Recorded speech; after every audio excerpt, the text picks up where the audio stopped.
In the heart of Buenos Aires, Argentina, overlooking the Grand Plaza San Martin, stands a towering edifice that defies not only gravity, but also social convention. The Kavanagh building, completed in 1936, is one of the most iconic examples of early skyscraper architecture in Latin America. But beyond its height and streamlined elegance lies a story far more compelling, one of love, betrayal, power, and possible revenge. At the center of this story is Corina Kavanagh, a wealthy and unconventional woman whose determination to leave her mark on the cityscape birthed a modernist masterpiece. Whether motivated by a desire for artistic achievement or an act of social retaliation against Argentina's elite, her creation has stood the test of time as both architectural triumph and urban legend. This essay explores Corina Kavanagh's life, the historical significance of the Kavanagh building, and the cultural symbolism embedded in the myth surrounding its construction. In the early 1900s, Buenos Aires was a city in transformation. Known as the Paris of South America, it was marked by grand boulevards, European-style architecture, and a class of elites who maintained strong ties to aristocratic roots. The social structure was rigid, with power concentrated in old families such as the Ancarenas, who played a prominent role in Argentine politics, culture, and urban development. This elite status was symbolically and physically embedded in the urban fabric.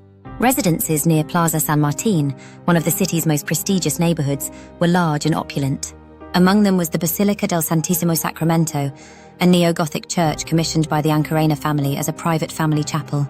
The church stood as both a spiritual symbol and a testament to the family's influence. It was into this environment, marked by strict social codes and deeply rooted class divisions, that Corina Kavanagh emerged. Born in 1890 into a wealthy family of Irish descent, Corina Kavanagh was part of the upper middle class, but not considered part of Argentina's landed aristocracy. Her father, Aaron Kavanagh, had amassed a fortune in cattle and real estate, enabling Corina to live a comfortable, cosmopolitan life. However, unlike many women of her era, she remained unmarried, managed her own finances, and played an active role in Buenos Aires society as an art patron and investor. Corina was known for her independence, elegance, and ambition, qualities that stood out in an era when most women, especially from privileged backgrounds, were expected to marry well and concern themselves with domestic affairs. Her decision to commission a skyscraper was not just unusual for a woman, it was unprecedented. What adds intrigue to Corina's story is an urban legend that continues to fascinate many to this day. According to popular accounts, Corina fell in love with a man from the Ancarena family. The romance was serious but ultimately thwarted when the Ancarenas disapproved of Corina's social standing. The union was forbidden, and the relationship ended. Corina, so the story goes, decided to exact a quiet, architectural revenge. In 1934, Corina sold much of her inheritance to purchase a prime plot of land on Florida Street, directly across from the Ancarena mansion and near their family church. There, she commissioned the design and construction of what would become the Kavanagh building, named after her family. The architects, Gregorio Sanchez, Ernesto Lagos, and Luis Maria de la Torre, were leading figures in Argentina's emerging rationalist architectural movement. Drawing from modernist principles, they designed a structure that emphasized form and function. The Kavanagh building was completed in just 14 months and was inaugurated in 1936. At 120 meters, 393 feet, tall and with 31 stories, it was the tallest building in Latin America at the time and the tallest reinforced concrete structure in the world.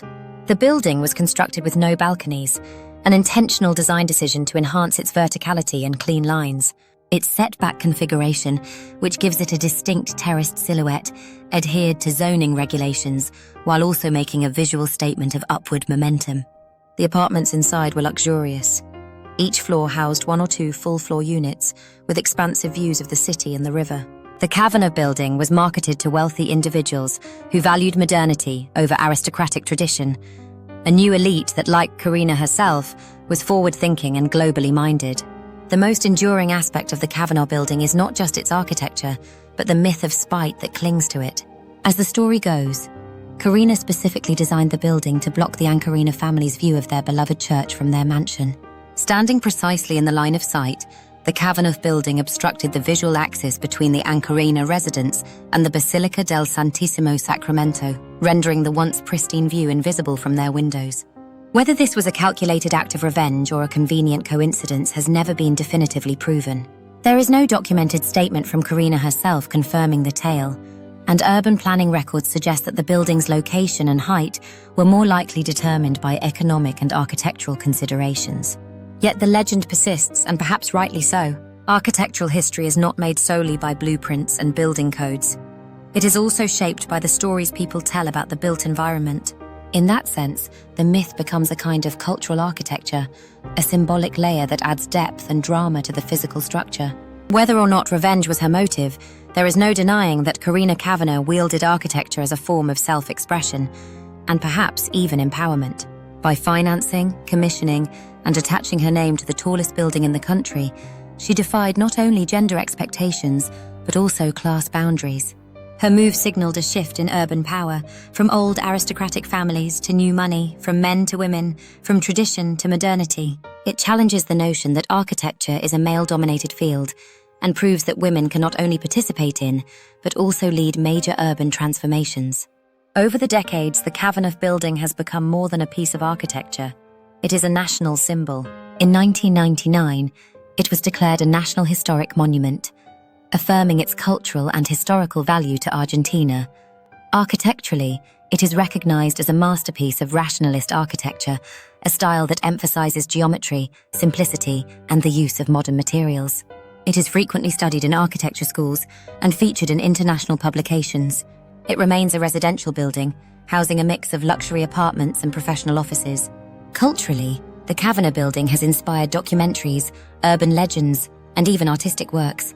It stands as a beacon of individual willpower and a silent yet imposing reminder that the city is not just shaped by planners and politicians, but also by private citizens, especially those bold enough to turn emotion into stone and steel. Corina Kavanagh's legacy is etched not only into the skyline of Buenos Aires, but also into the social and cultural imagination of the city. Whether driven by love, revenge, ambition, or vision, her decision to build the Kavanagh building challenged conventions and altered the trajectory of urban development in Argentina. In doing so, she carved out a space for herself, literally and figuratively, in a world that sought to define her by gender and class. Her story, and the building that embodies it, remind us that architecture is not just about shelter or function. It is also about statement, identity, and power. As the Kavanagh building continues to cast its long shadow across Plaza San Martin, it also casts a metaphorical one across Argentine history, a towering tribute to a woman who refused to be unseen.